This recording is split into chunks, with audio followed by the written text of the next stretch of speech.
de tot, la veu, els que no em coneixen tant, que sàpiguen que la meva veu normalment és una mica menys desagradable. Avui és que estic constipat i això es nota a l'hora de tractar d'esforçar-me en ser clar i expressar el que voldria expressar, que primer de tot, bueno, en primer lugar, mi agradecimiento al consulado belga por una más de sus iniciativas fecundas y felices y afortunadas. Me siento muy honrado y muy contento de haber podido colaborar. Y si se fijan ustedes en la pantalla, verán que hay cierta provisión de logos, porque además de los que ya hemos utilizado alguna vez como consulado belga, Fundación La Caixa y Club de Roma, hoy hemos añadido el logo de UNICEF, porque se da la feliz circunstancia de que nuestro ponente de hoy es un alto directivo de UNICEF y yo tengo la fortuna de ser el presidente de UNICEF Cataluña.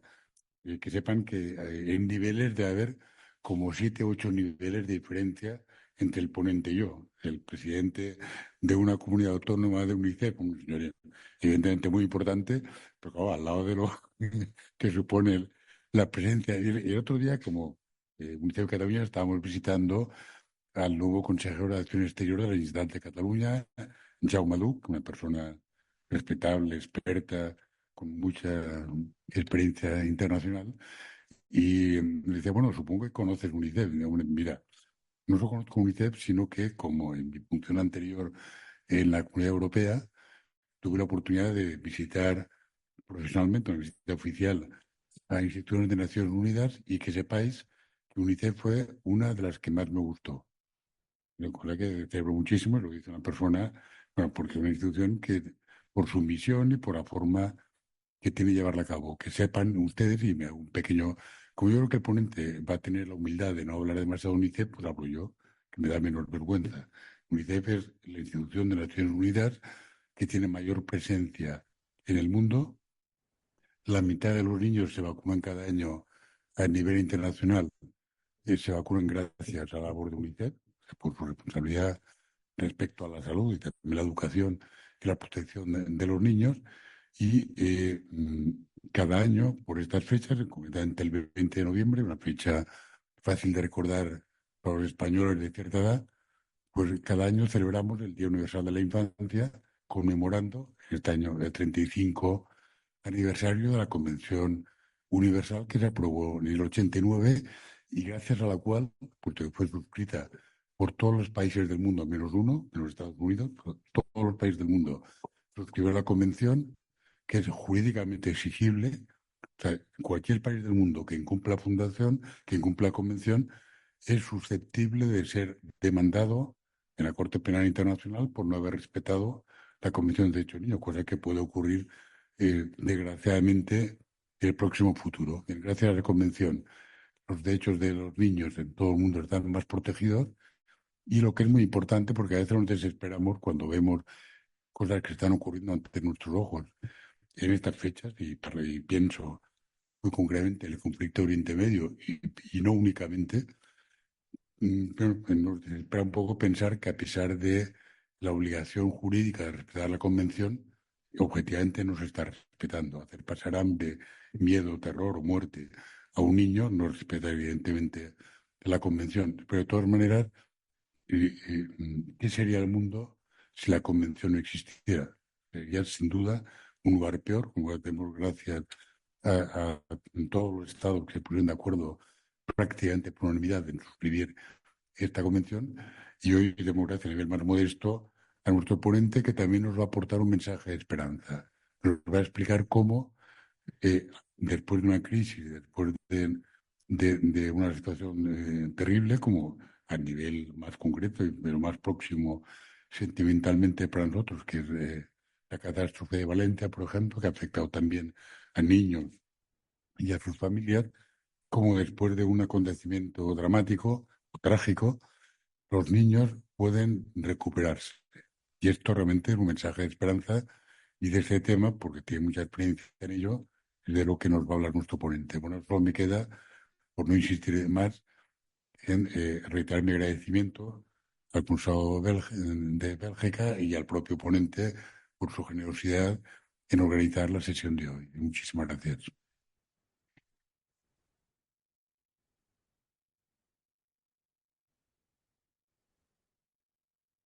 señor presidente, dear colleagues, señores, señoras, estimados amigos, es un plaer per a mi estar avui amb vosaltres a aquesta jornada organitzada en col·laboració amb la Fundació La Caixa, el Club de Roma, UNICEF también de Cataluña, a motivo del Día Universal de la Infancia.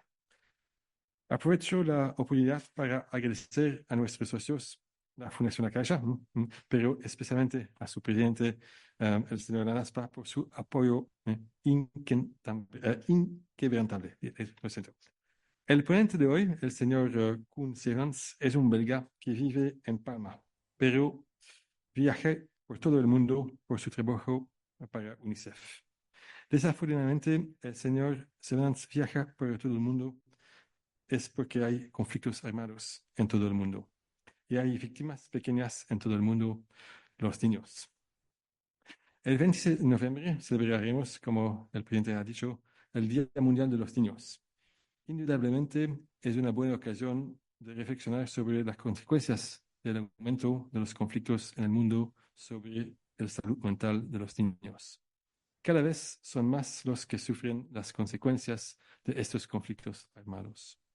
Probablemente no sea una coincidencia que la Convención de las Naciones Unidas sobre el Derecho del Niño se remonte a 1989.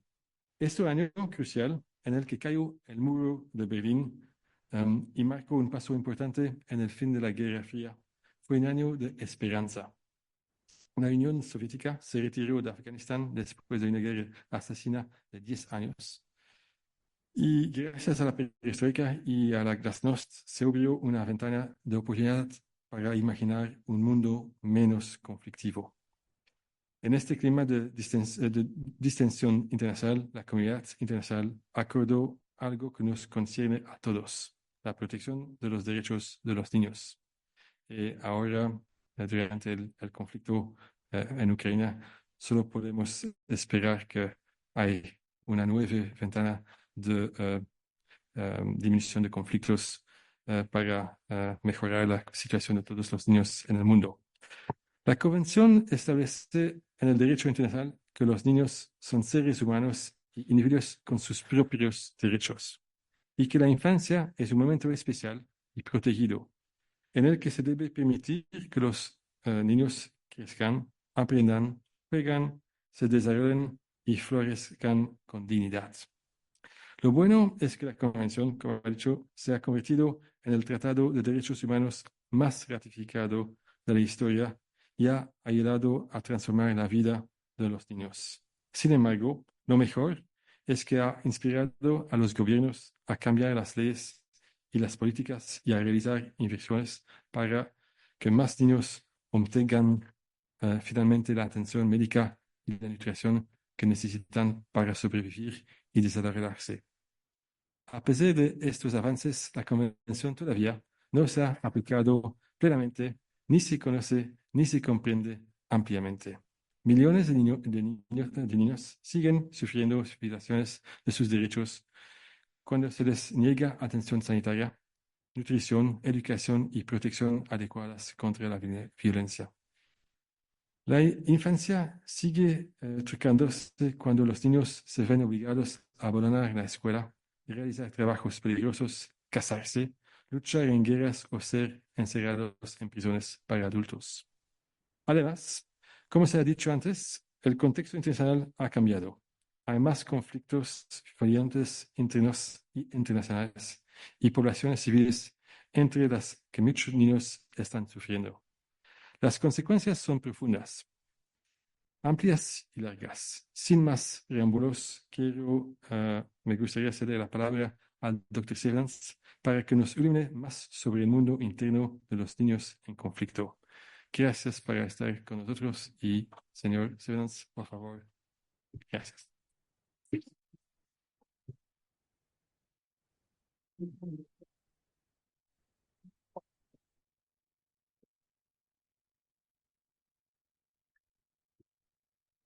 Was this thing on? So I've been told that we do this in English. Me han pedido que hable en inglés, pero si hay preguntas, pueden hacerlas en español. Bueno, muchas gracias por invitarme. Tenemos como 45 minutos, ¿no? Para explicar todo el mundo interior que pasa con el English. We have 45 minutes to explain. Tenemos 45 minutos para explicar cómo es el mundo interior de los niños después de una catástrofe. Es poco tiempo, así que vamos a ir empezando. Cuando hay una catástrofe humanitaria, cuando hay una emergencia, hay dos cosas. Por una parte, la emergencia, que ya puede ser bastante traumática, y lo otro es la consecuencia. Es decir, pérdida de personas, pérdida de casas, pérdida de ingresos, y esto crea estrés en las familias. Y cuando vemos un estrés prolongado en la familia, vemos mucha más ansiedad, vemos más depresión, vemos también más consumo de alcohol y otros mecanismos de manejo negativos. Y esta parte también es muy importante porque es una parte que tiene muchas consecuencias para el mundo interior de los niños. Lo que voy a hacer en estos 44 minutos ya es hablar de ambas cosas, de las consecuencias de estas catástrofes que son mayores y después también de los aspectos traumáticos de la emergencia en sí. Por cierto, ¿sabían que la duración media de una emergencia es menos de 9 años en el mundo? Pueden ser inundaciones, sequías, volcanes y otros. La recuperación se tarda más de 9 años. Bienvenido. Creo que una buena forma de explicar las consecuencias de estas catástrofes es la siguiente. Cuando hablo del desarrollo infantil, me gustaría invitarles a unirse a mí en su mundo interno, porque voy a hablar de los niños, los más pequeños y también los más grandes. ¿Y por qué? Pues porque, de hecho, me gustaría que reflexionaran en sí mismos, porque la forma como uno se desarrolla tiene consecuencias en quien uno se convierte, en quienes somos actualmente. Sé que hay algunos psicólogos en la sala, así que voy a simplificar cosas en algunas ocasiones, así que discúlpenme, simplemente es por una razón de tiempo, ¿de acuerdo? Bien, los niños, como tengo entendido, nacen muy pequeños, son bebés y después crecen, ¿verdad? Crecen quizás más a lo ancho o más a lo alto, pero bueno, aprenden cosas, ¿verdad? Aprenden a gatear, aprenden a caminar, también aprenden a hablar, a escribir, también a calcular. Y si no aprenden alguna de estas cosas a una edad determinada, por supuesto, esto tendrá consecuencias en su vida. Si no aprendes a calcular a los 6, 7 u 8 años, pues después te va a costar ir a una tienda y comprar cosas, ¿verdad? Y lo mismo pasa a nivel emocional. A nivel emocional tendremos que aprender cosas y si no las aprendemos, esto tendrá consecuencias durante el resto de nuestra vida. Ahora bien, empezamos con los bebés. ¿Qué hacemos con los bebés?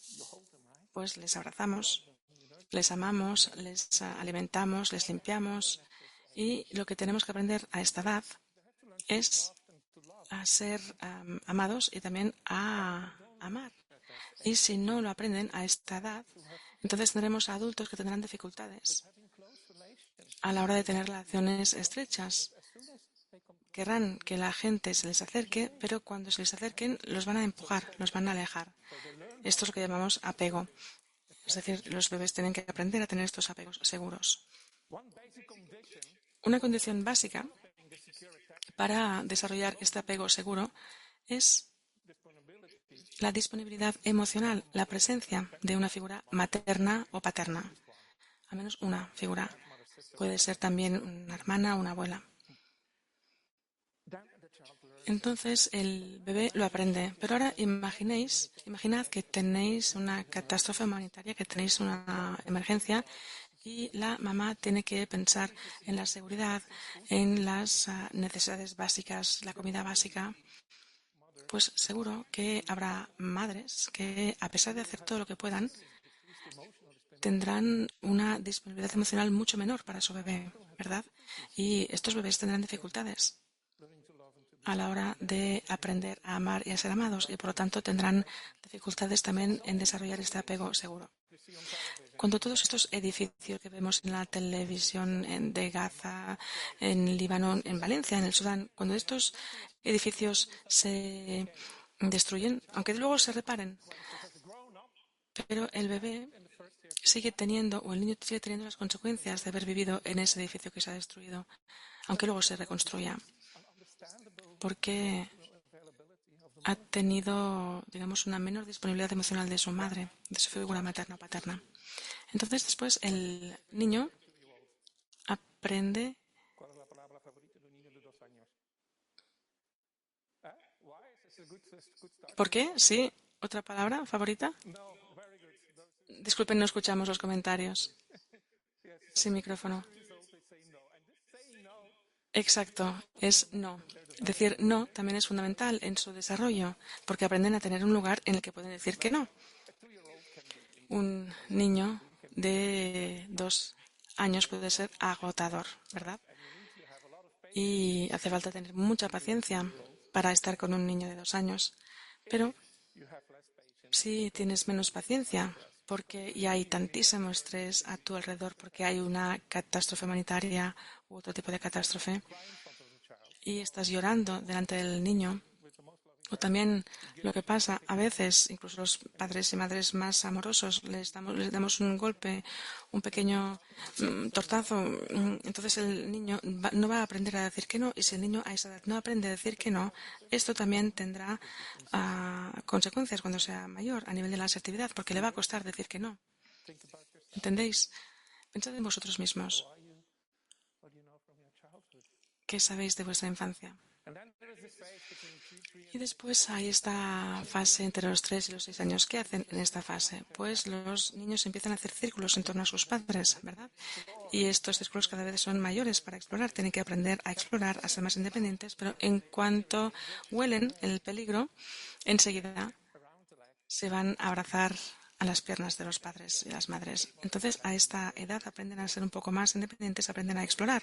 Y si no aprenden a explorar, sabemos que esto pues, va a influir de forma negativa en su capacidad de tomar decisiones.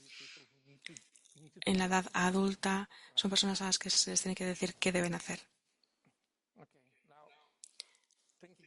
Ahora pensad de nuevo en una situación de emergencia o una catástrofe. Los niños exploran.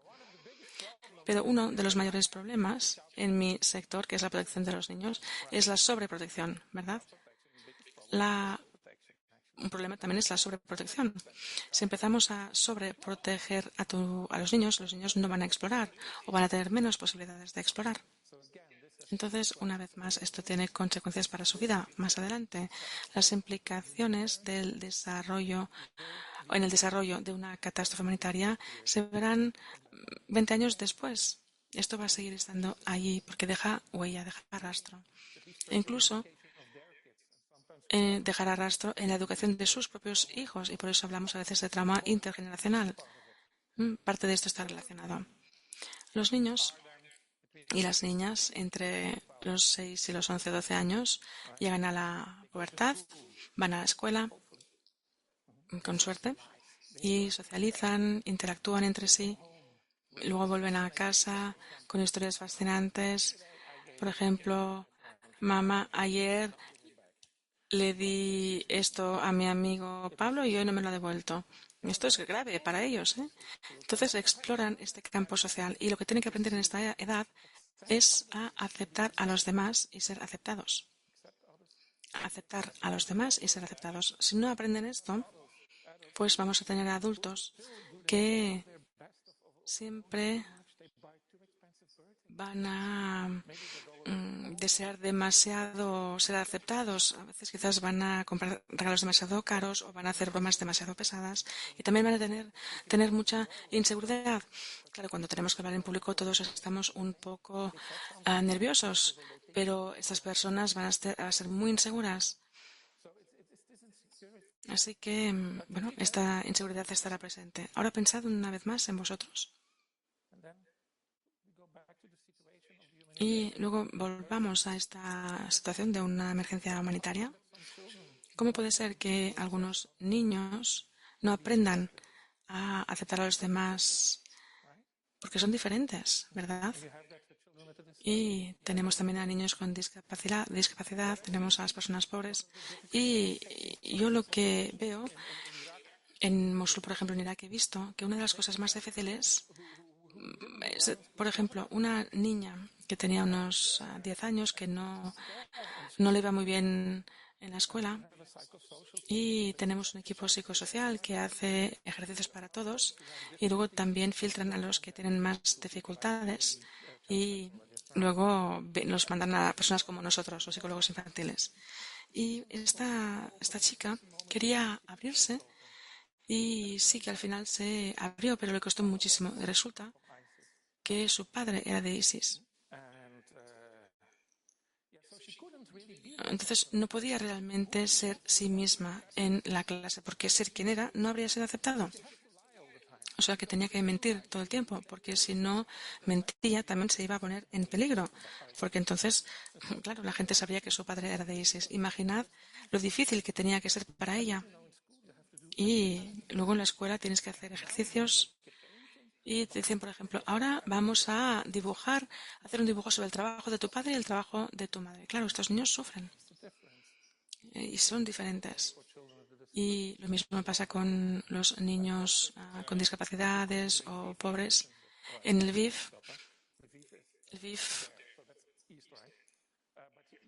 está al este de Ucrania. Esto es el occidente. Exacto. Bueno, en el este, los niños que hablan ruso en Ucrania también tienen dificultades y son acosados. Y esto también tendrá consecuencias en toda su vida, aunque son niños totalmente ucranianos. Y luego, queridos amigos, llegamos a la edad magnífica de la pubertad. Y aquí, en lugar de tener que aprender una cosa, tienen que aprender 3 tareas simultáneas. Además, todo esto en un entorno de bombardeo de hormonas total. Entonces, este será el primer momento en su vida que estos niños tendrán la capacidad cognitiva de comprender quiénes son y cuál es su posición en el mundo. Entonces, ¿cómo funciona esto en la práctica? Cuando mis hijas eran pequeñas, pensaban que yo era el hombre más guapo, más valiente, que era Superman. Luego, sí, Sofía está allí. Cumplieron 14 años y dijeron, bueno, venga, no está tan mal. Pero seguro que encontraban a otros hombres más guapos. Comprensible, ¿verdad? O sea que están un poco decepcionadas. Y por lo tanto, también pierden un poco la aceptación de la autoridad y por eso hay luego peleas en la familia. Si es solo porque no eres tan guapo como ellas pensaban, no pasa nada. Pero, por ejemplo, ¿qué pasa si tu padre o tu madre está en el paro, se viste mal, es alcohólico? En estos casos, tú creces y no aceptas la autoridad de tus padres. Es también una fase normal, ¿verdad? Y luego viene el amor y el respeto. En la mayoría de los casos esto vuelve. Pero, a ver si me seguís. Sabemos que la mayoría... A ver, cojamos la edad de 6 a 11. Sabemos que la mayoría de los abusos sexuales se producen por parte de perpetradores conocidos por la familia. No son personas externas a la familia, sino que pasa dentro de la familia. Y si este es el caso, entonces no dejan heridas físicas. Es decir, no hay penetración muchas veces porque no quieren ser descubiertos y hacen que los niños se sientan especiales, hacen que la niña se sienta como una princesa y por eso le dan regalos. Y el niño o la niña en realidad no sabe que está siendo abusado sexualmente porque no se da cuenta. Pero luego el niño o la niña empieza pues a crecer más, 12 años, 13 años, y entonces tiene la capacidad cognitiva de comprender qué le ha pasado en su vida. Y entonces se da cuenta de que este tío o quien fuera tan agradable no estaba realmente allí porque fuera una princesa, sino que estaba para sus propias gratificaciones sexuales. ¿Y qué pasa después? Pues que este tío deja de existir, que el tío tan simpático deja de existir y luego se siente avergonzada, pero no quiere hablar de ello. Y luego tenemos estas dinámicas tan extrañas en función de la familia. Quizás habla con la hermana o con la mamá, quizás la mamá va a la policía o quizás no. Quizás castiga a la niña para decir, ¿pero qué dices del tío? Estas cosas están malas. Depende de cada familia, pero en cualquier caso es muy duro. Y os puedo asegurar que el suicidio está en todo el mundo y es la primera o la segunda causa de muerte entre los adolescentes. Las chicas hacen más intentos, los chicos son más efectivos. Si queremos prevenirlo, tenemos que hacer simples ejercicios con los niños en la escuela, qué es un buen contacto, qué es un mal contacto. Tenemos que enseñarles, tenemos que dejar de ser conservadores, tenemos que enseñarles esto. Hablar de esto con una niña de 7 años, prevenir el acoso sexual, evitará suicidios más adelante. Esta es la primera tarea de la adolescencia. La segunda tarea de la adolescencia es descubrir la respuesta a la pregunta ¿quién soy? Y, bueno, está bien. Si me gusto, pues bien, pero ¿qué pasa si eres LGTBIQ? ¿Qué pasa si eres gay en una sociedad conservadora? Pues además tenemos este aumento de las hormonas de testosterona, tendremos una libido muy fuerte, un deseo sexual muy intenso y a veces también vemos estos comportamientos, niños, chicos gays que se echan novia para intentar disimular o se cortan porque necesitan sentir. Y la tercera tarea es la separación de los padres. No financiera, sino emocional, una separación emocional. Pero todas estas tareas se convierten en muy complicadas en situación de emergencia.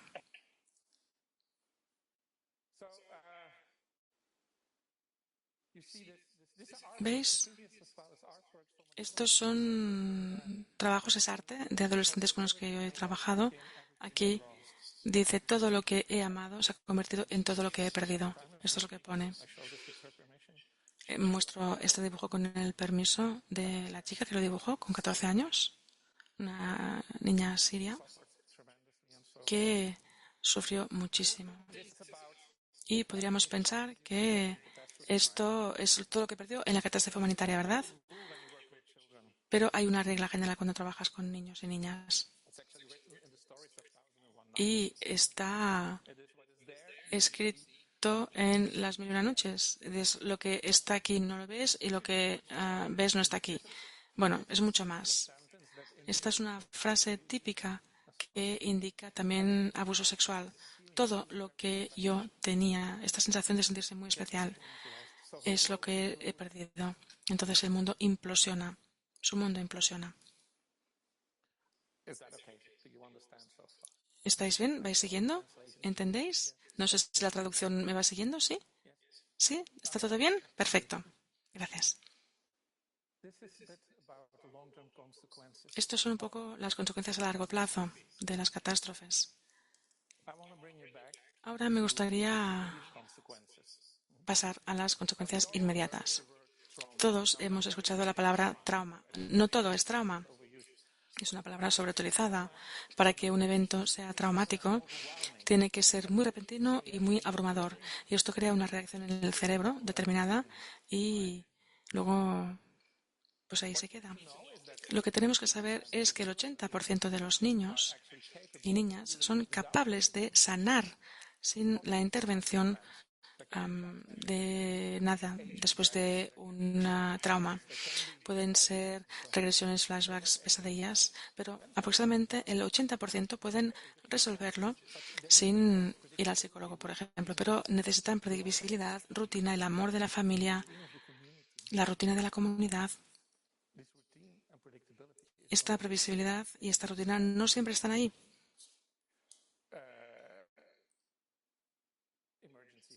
en las situaciones de emergencia. Para sanar de un evento traumático con un cierto nivel de previsibilidad, y lo siento porque estoy simplificando, lo digo para los psicólogos infantiles, es como si un niño se cae y se hace daño en la rodilla, luego le sale la sangre, luego hay una costra, luego pica y ya sabemos que este es el proceso, ¿verdad? Y a nivel psicológico tampoco es tan diferente en términos de la previsibilidad. Si este es un cronograma, sabemos que hay un trauma profundo. No hablo de un trauma pequeño, sino un trauma profundo. Vemos que el niño o la niña en las 2 primeras semanas están en estado de shock y después vemos al niño o la niña extremadamente activos o extremadamente pasivos. Realmente no sabemos por qué algunos niños son activos y otros pasivos. Es así. Y cuando digo extremadamente, digo, pues es eso, se mueven sin parar hasta que se quedan dormidos o se quedan en el suelo mirando el suelo. Y cuando uno ve esto, se reconoce fácilmente. Y luego la siguiente fase es una muy interesante. Y no sé quién nos hizo, pero quien nos hizo un trabajo muy bueno. Porque aparece el mecanismo de autoprotección. Y se queda ahí unos 3 meses. Dura unos 3 meses. Y en estos 3 meses uno se disocia. ¿Qué es la disociación? ¿Qué significa? La disociación significa que te cortas aquello que sabes de lo que sientas. Cortas lo cognitivo de lo afectivo. Y es como una herida por una quemadura. Si tienes una herida de primer grado, una quemadura hace daño, ¿verdad? En segundo grado duele más, pero en tercer grado ya casi no duele porque es demasiado. Y esto es lo mismo. Si te han hecho tanto daño, ya no te duele, te deja de doler. Y quizás os ha pasado esto cuando habéis estado, por ejemplo, en un funeral y todo el mundo está tan triste. Miras y dices, es raro, pero no siento nada. Estos son pequeños momentos de disociación. Los niños tienen estos momentos más largos y es realmente una autoprotección. También formo a policías y a forenses y los niños sí hablan. Por ejemplo, recuerdo a una chica que me hablaba y me decía, sí, mi padre cogió un cuchillo y se lo puso a mi mamá aquí, aquí, aquí. Y yo pensé, wow. Y me dijo, ¿ahora puedo ir a jugar? Y yo le dije, sí, sí, ves a jugar, no le pregunta nada. Y ya empezó a hablar así. Y esto realmente es la disociación, porque ella había desconectado sus sentimientos de lo que había pasado. ¿Qué pasa después de estos 3 meses? Pues que los niños y las niñas salen de ahí durante un poquito de la disociación y luego vuelven a la disociación, porque aquí cuando han salido ha sido muy duro. Cuando han salido de la disociación han empezado a tener flashbacks, han empezado a sentir el dolor y es súper duro para ellos. Entonces, la mayoría de las veces salen un poquito y luego vuelven a la disociación y después, a cabo de 2 días, quizás se quedan fuera un poquito más tiempo, pero vuelven a la disociación. Cuando hay un nuevo evento traumático puede ser que vuelvan a la disociación, hay retraumatización. Por ejemplo, cuando el niño está en la guerra y ya escucha pues los aviones, se va retraumatizando. Entonces, aquí lo que uno ve a menudo es cuando la gente va al campo y trabaja con niños en situación de guerra, en Gaza, por ejemplo, o cuando ves la televisión y ves a los niños jugando y dices, no, parece que están bien los niños. Pues no, están disociados. Y es un tipo de reacción funcional que tienen para sobrevivir. Están desconectados de todo. Y yo he trabajado con muchos niños y niñas disociados. Y esto es saludable, ¿eh? Esto no es patológico ni psicológico, no. Aquí no hace falta ayuda externa, simplemente amor de la familia y de la comunidad. Pero cuando estás disociado durante mucho tiempo, eso sí que pues resulta en problemas de salud mental y esto sí que provoca patologías. Entonces, esta disociación es una forma de escapar a la realidad. Hay algunas variaciones, como los superniños que se centran, por ejemplo, en los resultados de la escuela después del conflicto, del trauma, o los niños que asumen muchas responsabilidades después del evento traumático para escapar de este evento. O también tenemos a niños que desrealizan que un poco acaban haciendo esta disociación de su cuerpo, esta desorganización corporal. Niños, por ejemplo, que han sufrido muchos abusos sexuales prolongados. Sofía, ¿cuánto tiempo llevo? ¿Me queda cuánto tiempo? No tengo idea del tiempo que me queda. Vale, venga, pues seguimos. Ahora,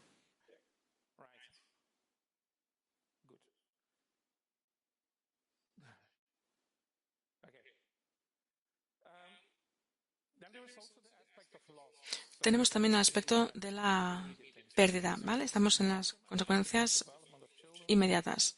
Hemos hablado del largo plazo, el desarrollo del niño, lo que veremos a los 20 años, y luego tenemos el trauma con consecuencias inmediatas, y después tenemos la pérdida. Puede ser la pérdida de una persona amada, puede ser la pérdida de un perro, de un edificio, de un club de fútbol, de la escuela de danza, cualquier cosa que sea importante para ti. La mayoría de nosotros conocemos las fases del luto, del duelo, ¿verdad? Con los adultos lo hemos visto probablemente varias veces. Primero tenemos la fase de la negación, después la ira, después la fase depresiva y después hay la aceptación. Todo esto pues dura de 6 meses a un año. Es todo normal, es muy doloroso, pero no es nada extraño, es lo normal. Igual como nos pasa con la rodilla cuando sangramos y no sale la costra. En los niños es más complicado, porque los niños también tienen una fase de negación. Cuando das una mala noticia a un niño pequeño, le dices, por ejemplo, lo siento, pero tu mamá ha ido al cielo, el niño dirá, no, no. Y le decimos, por ejemplo, mamá ahora está con la abuela, y dirá, no. Y cuando dices, sí, mamá no volverá más, tu mamá ahora está en el cementerio, ¿qué dirá? Dirá, sí. ¿Significa esto que te cree? No, no necesariamente. Simplemente quiere que termines y perderte de vista. Puede ser hasta 18 meses después, cuando escuche un coche delante de la casa y va a estar pensando, aunque sea su mamá que vuelve. Los niños hacen muy bien esto de la negación y por eso tenemos que ayudarles. Cada edad es diferente. Un niño de 2 años no es lo mismo que un niño de 5 años. El de 5 años tiene cierta idea del infinito que el de 2 años no tiene, por ejemplo, pero hay que tenerlo en cuenta y tener en cuenta que esto puede durar mucho tiempo. Y después también los niños negocian y algunos adultos también lo hacen. Dicen, si a partir de ahora limpio mi habitación, o, por ejemplo, si a partir de ahora ya no pego a mi hermano, volverá. O si ahora hago mis deberes, volverá. Y no pasa nada, la negociación no es peligrosa, pero hay un problema. Y es que algunos niños transforman esto en culpa. Y aquí es cuando tenemos que intervenir, porque la culpa es una emoción negativa muy mala, muy destructiva. Dicen, es porque no he limpiado mi habitación, mi mamá se ha muerto porque pego a mi hermanito pequeño. Y esto cambia, la historia cambia. Aquí sí que tenemos que intervenir cuando observamos esto.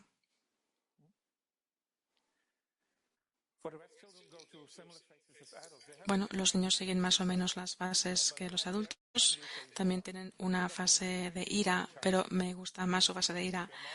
¿Recordáis, por ejemplo, cuando erais pequeños teníais una pelea con vuestro hermano y al día siguiente os levantabais y ya no os acordabais, ¿verdad? Pero si esta noche tenéis una pelea con vuestra mujer o con vuestro marido, seguro que mañana el desayuno no será tan bueno porque os seguiréis acordando. Y otra diferencia con los adultos es que los niños juegan y bueno, siempre tienen esta válvula de escape. Esta es otra diferencia. Siempre hay complicaciones. Una complicación es lo que llamamos un luto desfranquizado. Sí, se disculpa con la traducción porque es un concepto difícil. Este luto significa que no se puede, el luto desfranquizado es un luto que no se puede procesar. Imaginad que tenéis un perro y que vuestra mamá os dice que se ha muerto el perro. La mamá dice, lo siento, se ha muerto tu perrito, o simplemente vamos a comprar otro, o simplemente no llores tanto, solo era un perro. Ahí no vas a poder hacer tu luto normal, sino que vas a estar confundido.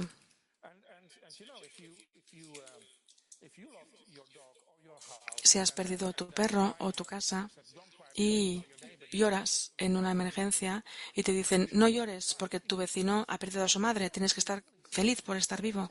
Claro, como estás confuso. Como niño no sabes qué hacer con esta confusión porque no estás confundido y ahí podemos ver malos comportamientos, dolores psicosomáticos en la barriga, en otras partes del cuerpo. Y claro, todo esto emerge, pero tenemos que saber por qué el niño está teniendo eso. Y porque lo que vemos no está allí y lo que está allí no se ve. Siempre hay que buscar lo que está debajo. Recuerdo, es una historia rápida, ¿eh? Una chica en China, no era una mala familia, pero el padre, bueno, en el nuevo año chino, accidentalmente el padre se emborracha y mata a la madre y esta niña va con el tío, una mala persona, empieza a violarla y es la tía la que se lleva a la niña y me la trae a mí, la tenemos dentro de uno de mis programas. Entonces, primero tuvimos que hacer algunas reparaciones genitales, pero después, bueno, cuando vi que ya empezaba a jugar, dije, bueno, tenemos que llevarla a la cárcel para que restablezca su vínculo con su padre. Así que la llevo a la prisión, 2 horas de viaje, esperamos fuera a que salga el padre detrás del cristal, sale el padre, tenemos 10 minutos, ella ve al padre y se pone a llorar 10 minutos, sale fuera y llora porque no pudo hablar con su padre. Y le dije, la siguiente vez que vayamos a ver a tu padre harás ejercicios de respiración, la respiración en 4, digamos, o en cuadro, ¿vale? De esta forma, 2, 2, 2, 2. Y y haremos juntos estos ejercicios. A cabo de unos meses volvemos a la prisión, entra, esperamos, ve a su padre y empieza a llorar. Así que estos ejercicios de respiración que habíamos practicado no funcionaron. Sale y pensaba, ¿qué puedo hacer?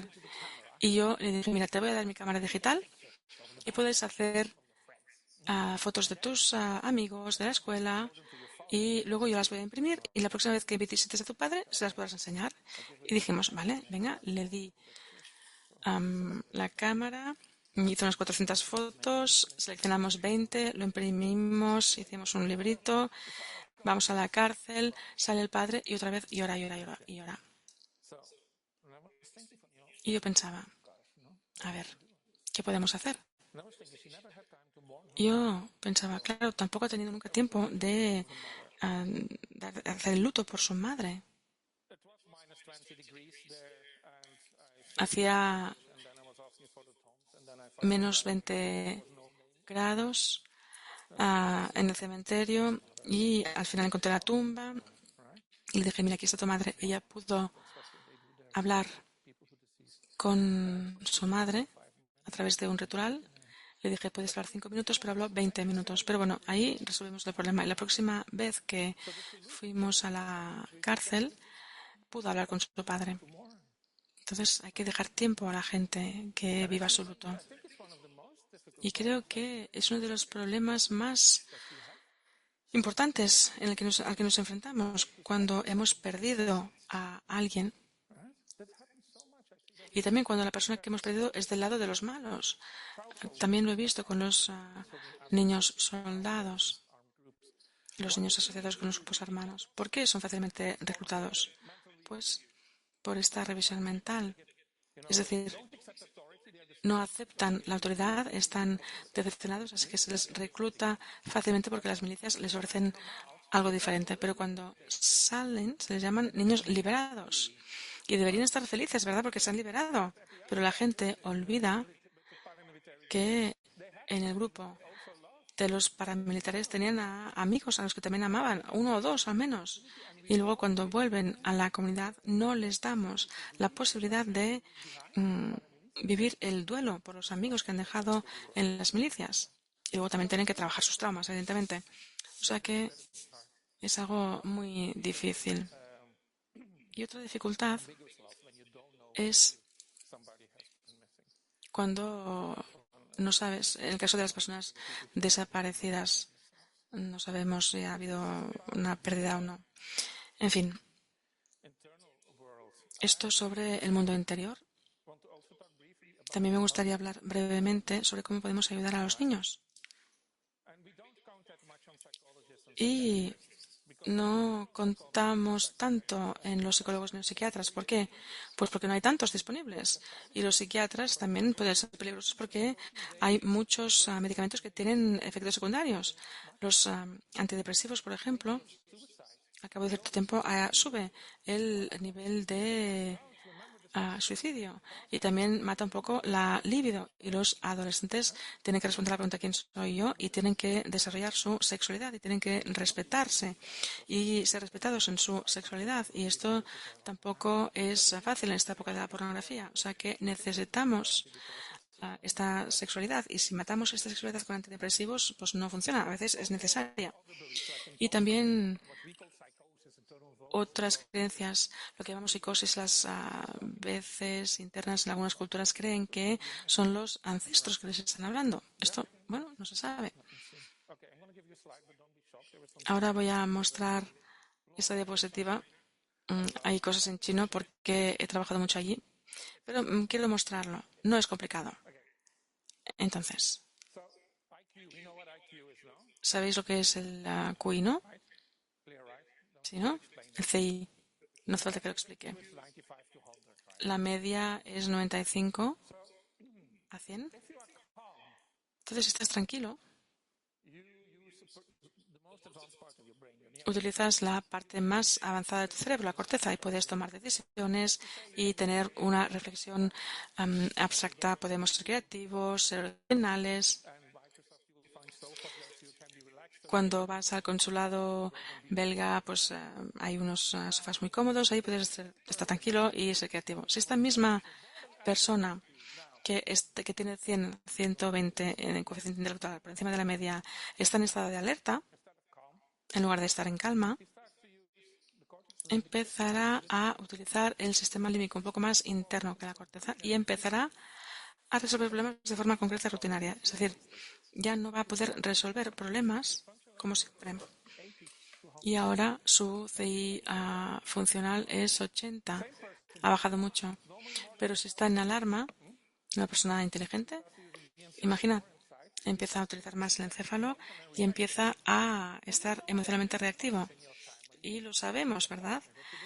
Muchas veces decimos cosas a nuestra pareja que no queremos decir o tenemos peleas en la familia que no queremos tener. Estamos programados así. ¿Os podéis perdonar? Porque así es como funcionamos. Y si tenemos mucho miedo, utilizamos aquí el tallo encefálico y empezamos a ser muy reactivos.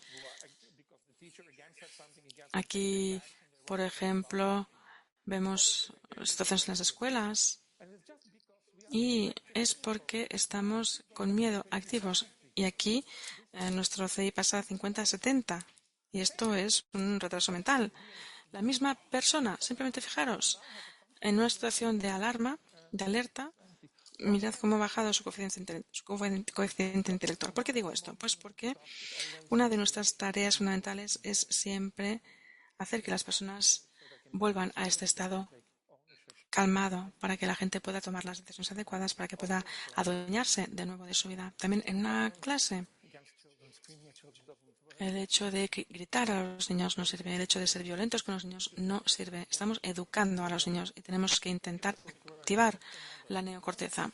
Recordad, cuanto más estresados estemos, cuanto más en alerta estemos, más difícil será para nosotros resolver problemas de forma creativa y ver las cosas correctamente. Vamos a hacer cosas que no queremos hacer y vamos a decir cosas que no queremos decir.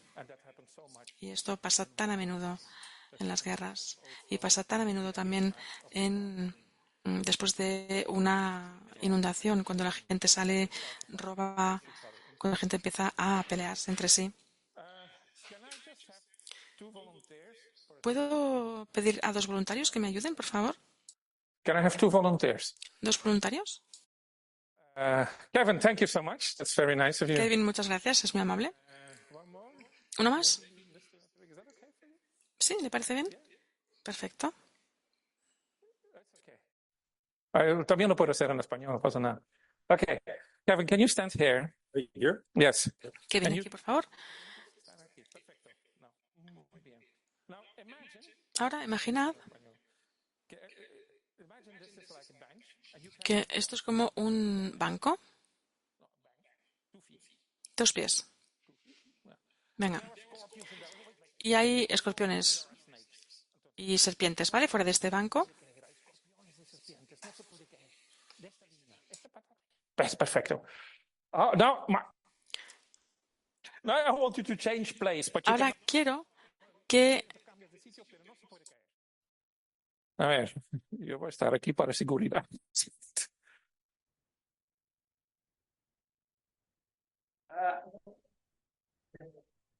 Okay. It's okay. Bueno, está bien, está bien, está bien. Muchas gracias. Muchas gracias. So my dear colleagues, what did we just witness? Queridos colegas, ¿qué hemos presenciado? Pues hemos presenciado un juego. Es divertido y si lo hacemos con niños es aún más divertido. Pero también hemos visto que estas personas han tenido que tener un contacto cooperativo para superar su reto, ¿verdad? Han tenido que cooperar. Y habéis visto que ha habido contacto físico, ¿no es cierto? Entonces, cuando trabajamos con niños después de una emergencia, cuando hay más violencia, cuando hay más abusos, cuando hay más alcoholismo, etcétera, los niños se sienten amenazados por el contacto físico. Se sienten o amenazados o sexualizan el contacto físico. Entonces, si queremos trabajar con los niños, también tenemos que normalizar el contacto físico.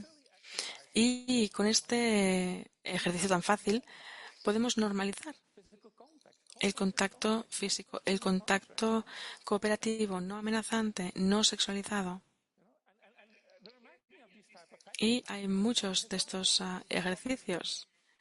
Si alguien quiere, pues mandadme un email y os los mandaré. Pero es básico, es fundamental. Parece algo tonto, pero esto hace milagros para el éxito de las relaciones. Y también salva depresiones. Entonces, estos son los estados de la cognición. Y también quiero decir que utilizamos la música. La música es una emoción. La emoción es música. Recordad, durante la COVID y la canción Resistiré, uno se sentía pues que sí, que lo íbamos a conseguir, ¿verdad? Escuchando esa canción. Y nosotros también utilizamos la música, porque la música es empoderadora, sobre todo los adolescentes que llevan los auriculares todo el tiempo y cuando dices algo se los quitan y luego se los vuelven a poner, siempre están así. También utilizamos el arte.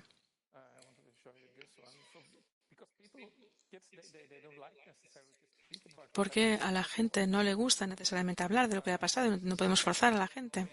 Este es un dibujo, por ejemplo, de un niño que no quería hablar en Colombia. Hablábamos de lo que había pasado en la comunidad. Fue antes de lo que pasó en esa región chocolatera. Bueno, es una región muy violenta. Y esto es lo que dibujó.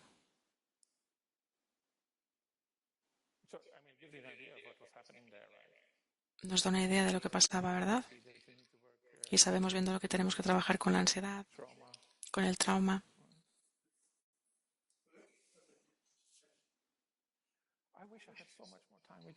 Me encantaría tener más tiempo para explicaros qué hicimos en este caso, pero bueno, será en otra ocasión. Y finalmente quiero hablar de otros métodos que utilizamos, como los métodos narrativos. Voy a daros un ejemplo. Quiero que penséis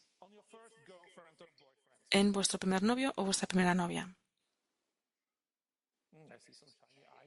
Si veo que hay algunos ojos brillan, me encanta, muy bien. Y ahora quiero que penséis en el momento en el que rompisteis, o él o ella rompió con vosotros. Bueno, el momento en el que os separasteis, o que tuvisteis una pelea si aún estáis casados con esta persona. Recordad cómo os sentíais, cuáles eran las emociones presentes en ese momento. ¿Sentisteis ira? ¿Sentisteis tristeza? ¿Lo odiabais o la odiabais tanto, pero al mismo tiempo deseabais un abrazo de esta persona? ¿No es cierto? Quizás sentisteis celos, muchas emociones contradictorias, ¿verdad? Y debido a esto, posiblemente no podríais comer, porque teníais el cuerpo tan estresado que no podíais comer por estas emociones contradictorias que os impedían comer. Ahora imaginad que, que esta misma cantidad de emociones contradictorias no os suceden cuando tenéis 18 o 19 años, sino cuando tenéis 7 u 8 años. ¿Qué esperamos de estos niños que viven estas emociones contradictorias? Evidentemente, ¿qué esperamos? Vamos a ver comportamiento malo, va a destruir cosas, va a tener dolores psicosomáticos. Evidentemente, no puede manejar todo esto. Y lo que podemos hacer es, podemos ayudar al niño a encontrar palabras que describan los sentimientos. Las palabras crean mundos. Si tienes palabras, puedes trabajar con los niños. Aquí tenemos un ejercicio simple que hago.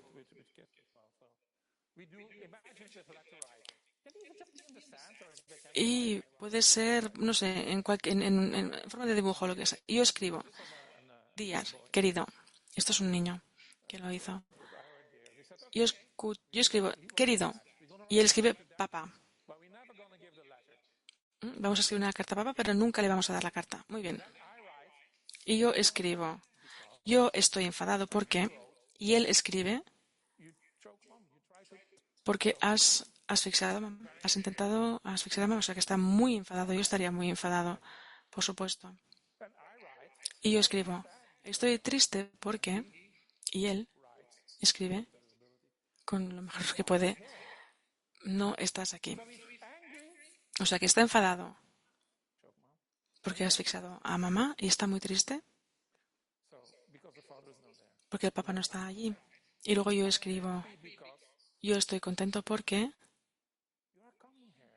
y él dice, vendrás. O sea, está contento de que el papá vuelva. Y yo escribo, estoy preocupado porque, y él dice, creo que vas a intentar asfixiar a mamá otra vez.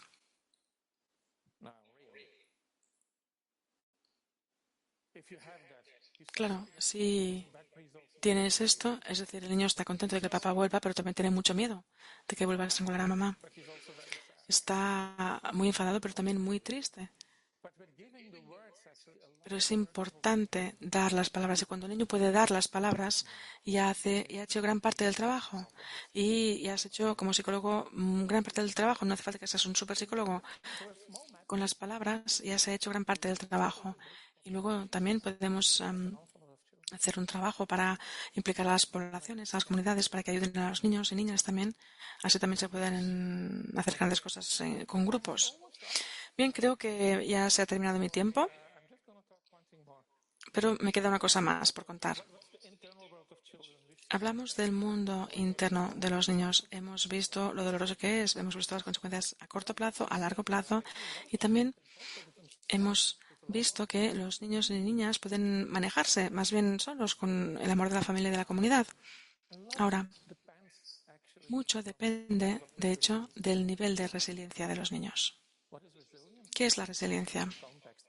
Se utiliza en muchos contextos, pero en mi mundo la utilizamos para describir la capacidad de superar las cosas malas que te han pasado en la vida. Y siempre pasarán cosas malas en la vida. Yo quiero que mis hijas y mis hijos sean resilientes, porque bueno, cuando yo me muera, seguro van a estar tristes, pero luego seguro que van a poder volver a ser felices. La resiliencia es esencial. Necesitamos a niños y niñas resilientes. ¿Cómo podemos, es decir, cuál es la diferencia entre un niño resiliente y un niño no resiliente? Hay muchas, se ha estudiado mucho, pero hay dos principales diferencias. Son, primero, los niños resilientes tienen una red social, tienen amigos, tienen familias, tienen un lugar al que pueden ir, al que pueden pedir ayuda. Y los niños, y otra cosa que tienen es creen en sí, creen que pueden hacer cosas. Entonces, cuando trabajamos con estos niños, tenemos que intentar no aislarles. Los niños tienen que tener amigos, tienen que salir. Evidentemente, tenemos que pensar en la seguridad, pero no podemos sobreprotegerlos demasiado. Y también tenemos que ser disciplinarios con ellos. Tenemos que decir, si no haces tus deberes, no podrás ver la tele. O si han robado algo, tienen que volverlo a pagarlo. ¿Vale? Entonces, este es mi llamamiento. Tengamos a niños resilientes. Y tenemos que darles la capacidad de creer en sí mismos, de creer que son buenos, de que son un tesoro. Muchísimas gracias. Y bueno, esta es mi resumen sobre el mundo interior de los niños. Y ahora, si tenéis preguntas, estaré encantado de contestarlas. Gracias.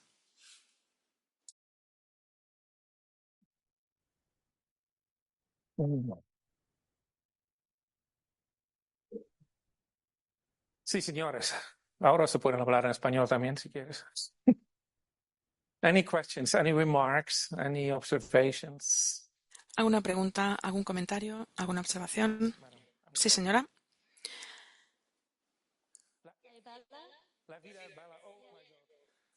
A movie about war and Esta película sobre la guerra, La vida es bella, en la que el papá inventa una historia sobre la guerra que no coincide con la realidad y él realmente hace que sea un juego mientras están en el campo de concentración.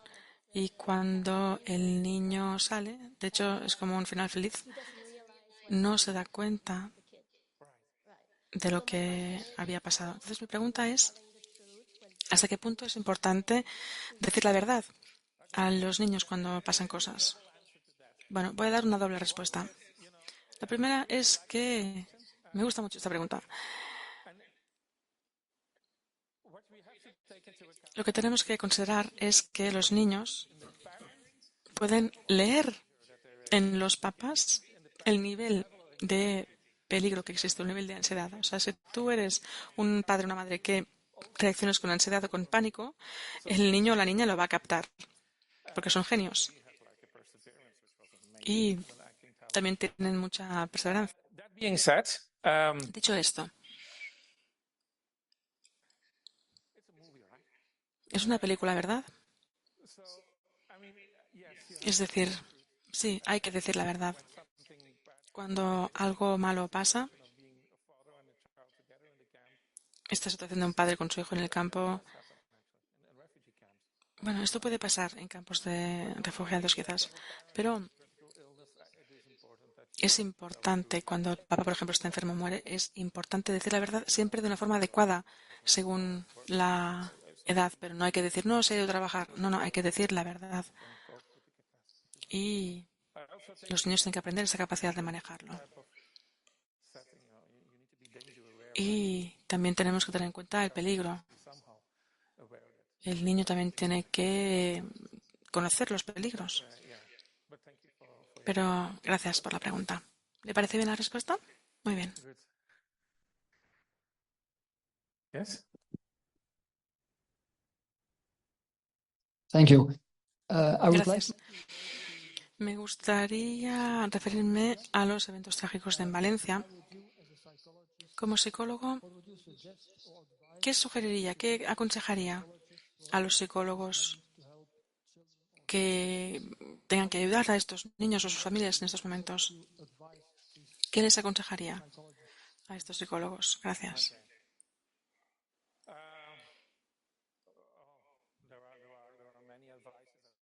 Les daría muchos consejos, la verdad.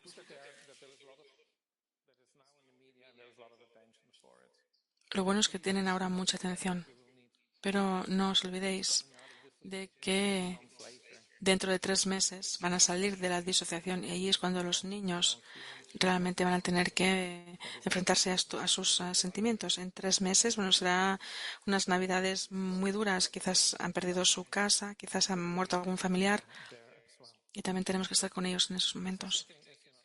Lo segundo es que tenemos que ser conscientes de del estrés, del aumento del nivel de estrés, no solo la pérdida de cosas materiales, de personas, el aislamiento, los niveles de dopamina, el móvil va a aumentar su uso de móvil porque querrán también buscar ese confort emocional y a largo plazo veremos que hay un mayor consumo de alcohol. Tendremos que hacer campañas de concienciación con las familias. Tendremos que trabajar con los influencers. Y quizás este es un muy buen consejo en este caso. En lugar de solo depender de los psicólogos, también fijaros en a quién escuchan los niños. Y los chicos, por ejemplo, si queréis ayudar a los adolescentes, id con los influencers. Si les gusta el fútbol, pues los entrenadores de fútbol. Si les gusta bailar, los bailarines. Será una crisis generalizada. Habrá también más violencia familiar y es una parte que se deja un poco de lado. Entonces, si yo tuviera que dar un consejo, esto es lo que diría, sobre todo dentro de 3 o 4 meses, pues estad ahí porque no será una reparación fácil. Y es algo que ya hemos aprendido en el pasado. Gracias. ¿Quién más?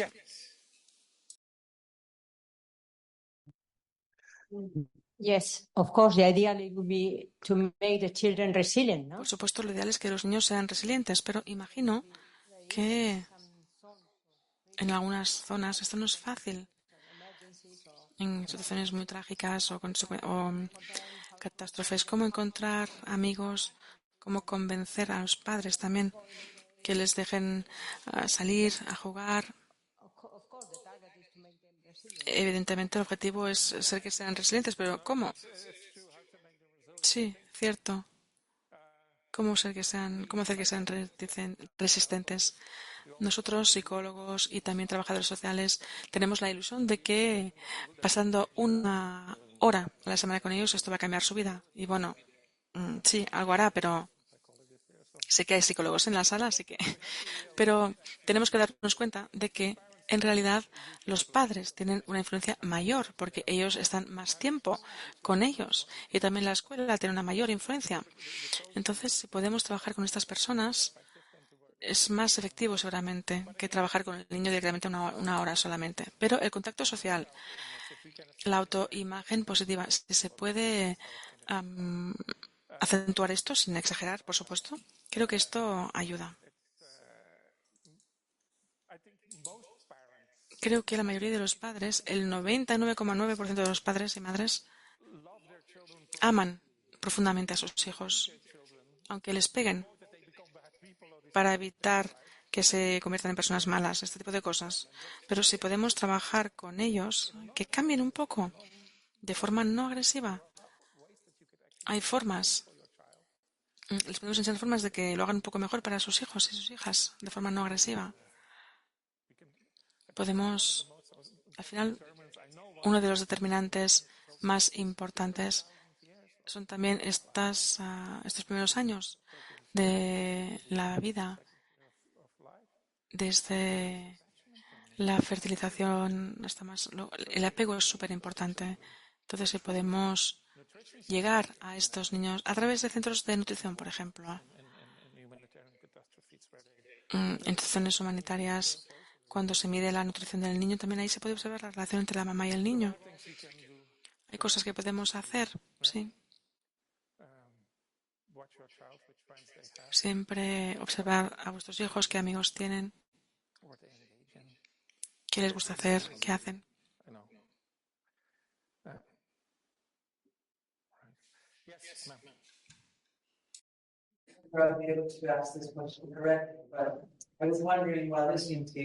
Disculpen, pero no nos llega el sonido a la cabina de traducción.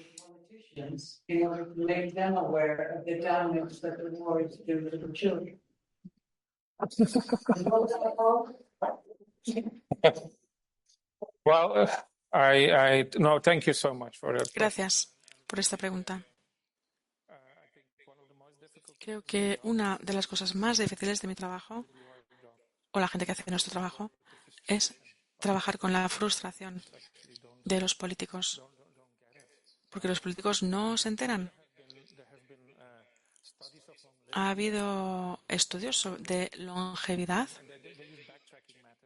con métodos, es decir, han seguido a muchísimas personas que han llegado a la edad de 80 años y luego miran hacia atrás y observan sus hábitos de vida cuando eran jóvenes para poder diferenciar qué causa la longevidad y cuál es la estructura de la longevidad.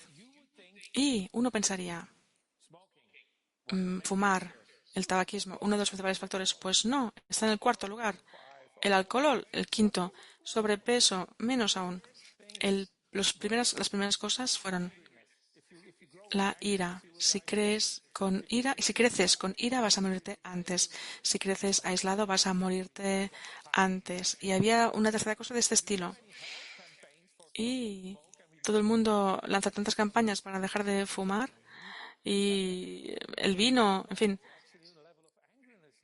tenemos que centrarnos en el nivel de ira. Y cuando vemos a los políticos hablando en el Parlamento, tanta frustración, tanta ira, tanto enojo, tanta incomprensión entre ellos.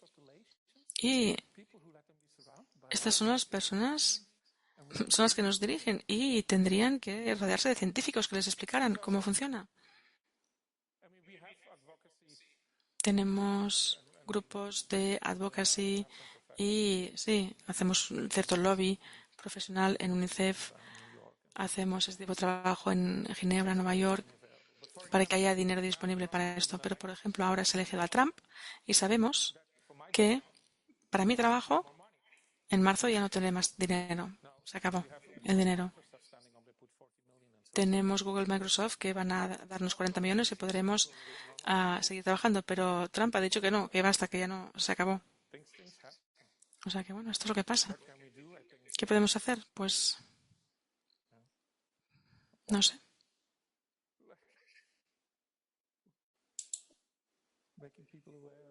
Hacer que la gente sea consciente, esté informada, votar a la gente que hay que votar. Pero bueno, gracias por la pregunta.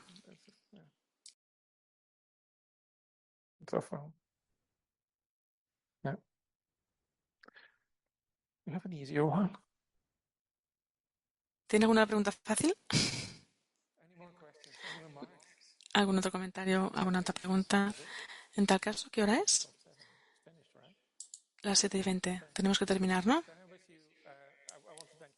Pues nada, muchísimas gracias por el interés que habéis mostrado en este tema. Y yo prometí a los niños y niñas que utilizaría sus experiencias para actos como este. Así que así lo he hecho. Les deseo una buena velada y una vez más, muchísimas gracias por haber venido.